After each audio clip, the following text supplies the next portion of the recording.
नमस्कार, आप देख रहे हैं द हिंद 24 न्यूज और मैं हूं आपके साथ साक्षी। आइए नजर डालते हैं आज की बड़ी खबरों की ओर। सूरत के कापोद्रा इलाके में एक तांत्रिक ने अनुष्ठान के बहाने अपने चचेरे भाई की पत्नी के साथ दुष्कर्म किया। आरोपी भरत कुंजड़िया, जो अमरेली जिले के चरखा गांव का निवासी है, कुछ दिनों के लिए अपने चचेरे भाई के घर सूरत आया था। उसने अपने भाई से कहा कि एक विशेष अनुष्ठान करने से उनकी किस्मत बदल जाएगी और इसी बहाने उसने उसकी पत्नी के साथ बलात्कार किया।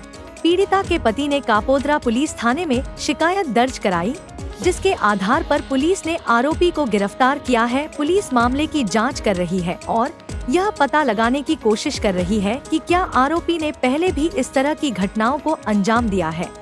यह घटना समाज में अंधविश्वास के खतरों को उजागर करती है और हमें सतर्क रहने की आवश्यकता है। सूरत से सागर तायडे की रिपोर्ट।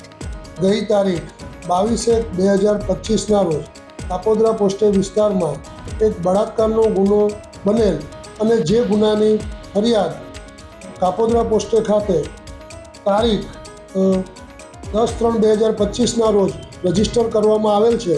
જે ગુનાના કામે હકીકત એવી છે કે આ કામના ભોગ બનનાર અને ફરિયાદી અને આ કામના આરોપી, જેઓનું નામ ભરતભાઈ કડવાભાઈ કુંજળિયા, રહેવાસી સરખા, તાલુકો ધારી, જિલ્લે અમરેલીનાઓ, જેઓ મામા ફોઈના સગા થતા હોય અને ઉપરોક્ત આરોપી ભુવા તરીકેનું કામ કરતા હોય, તેઓએ ધાર્મિક વિધિ કરવાના બાને ભોગ બનનારને રૂમમાં એકલા રાખી તેઓની સાથે બળજબરી કરી અને તેઓની સાથે દુષ્કર્મ આચરેલ હોય, જે અનુસંધાને કાપોદ્રા પોલીસ સ્ટેશન ખાતે ગુનો રજીસ્ટર કરવામાં આવેલ અને આ ગુનાની તપાસ ઓઇન શ્રી MB અવસુરા કાપોદ્રા પોલીસ સ્ટેશનનાઓ કરી રહેલ છે।